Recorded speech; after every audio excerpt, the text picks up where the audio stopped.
Deputy Presiding Officer, and I'm pleased to move the amendment in my name. I'm pleased to open this debate for the Scottish Conservatives in support of World Refugee Day, and I'd like to welcome and echo much of what the Cabinet Secretary has said in her opening remarks. Every minute of every day, 20 people leave behind everything to escape war, persecution or terror. And by the time we've finished this debate, 2,400 people will have fled their homes. I want to take this opportunity from my part to thank some of our armed forces for the humanitarian role they play in rescuing and protecting refugees, and in particular at the moment the Royal Navy and Royal Marines, who continue to patrol the Mediterranean, rescuing migrants and refugees while targeting the human traffickers that profit from their misery. For refugees, leaving home is not a choice. Many have to leave behind everything but what they can carry, and sometimes they are running without even the chance to say goodbye to the people they love. World Refugee Day honours the strength and courage of refugees and encourages public awareness and support. On their journeys to find safety, they will endure cold, hunger, trauma, despair, disease, violence and loss. The only thing they often carry with them is hope. The hope that they will find peace and safety once more. But with that hope also comes great sadness, a reminder that they have now left their homes and many will never return. It is our role to provide that hope. As a national government, local authority or small community, it is our duty to offer the hand of friendship to those who have lost their homes and possibly their families. Indeed, Presiding Officer, family plays such a major role in all of this. Material things can be replaced, while the people we love are essential to our well-being, and we should do everything we can to ensure that families stay together. Yeah.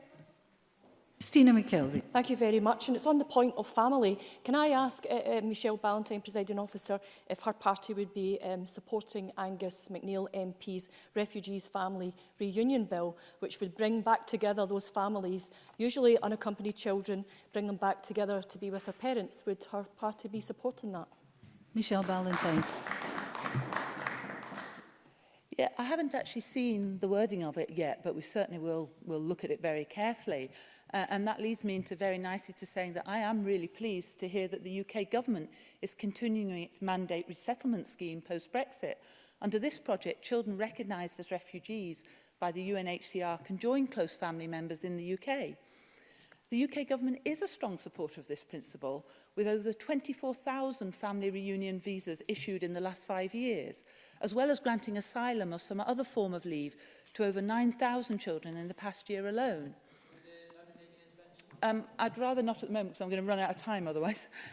Earlier this year, the UK's Vulnerable Person Resettlement Scheme reached the halfway point in its commitment to settle 20,000 people, including 3,000 children by 2020, with 10,538 refugees already settled in the UK.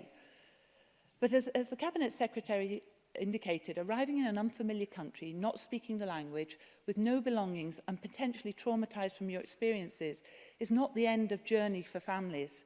Integrating into a new society is challenging, and we show our humanity and care by recognising that challenge and ensuring that the support for every step of the journey until families have found their feet in our communities.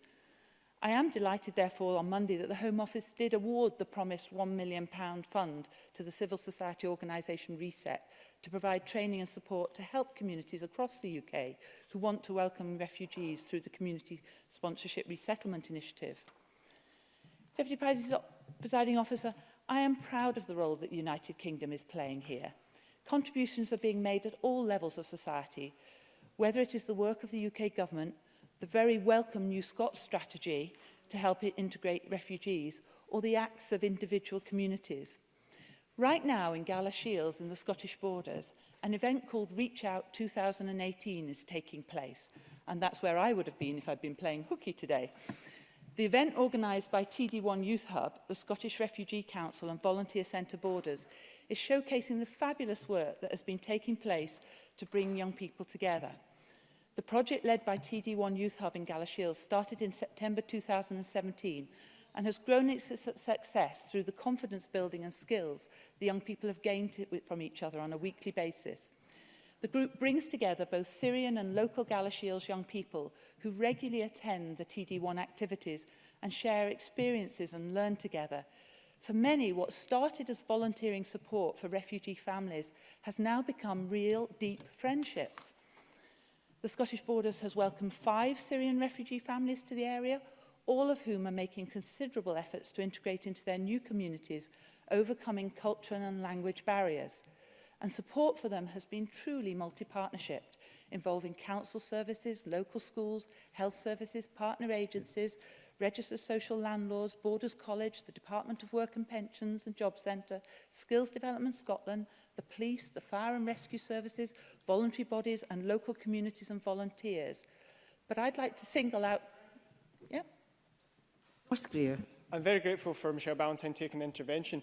At the start of her speech, she mentioned that by the end of this debate, there will be 2,400 more refugees in the world. As she's coming to the end of her contribution, I wonder if she could reflect on the fact that that's roughly the same number as the number of children that the UK government abandoned when it ended its commitment to the DUB scheme early.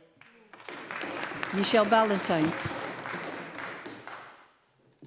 Yes, and I hear your point, but the point here is if we're bringing people here, we have to be able to support them effectively and make sure that this is a journey, not an end.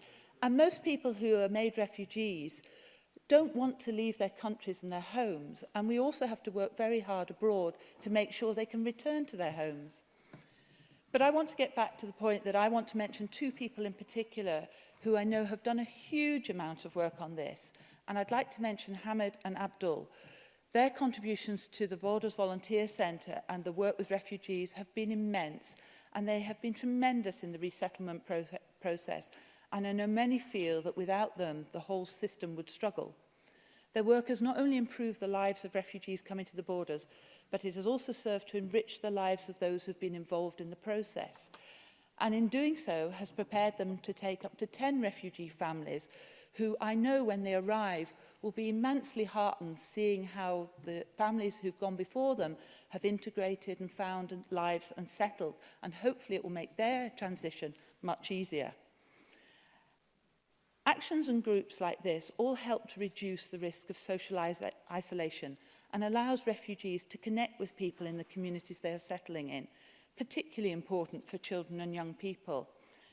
So in conclusion, Deputy Presiding Officer, we must ensure that all those welcomed into communities in Scotland are able to live free from persecution and as valued members of our communities. Our job is to make sure that they have new homes, but our job is also to make sure that if they want to return to their own homes, that in the countries they came from, that we do everything we can to enable that as well. Thank you. Thank you very much. I now call Monica Lennon to speak to and move Amendment 12891.3.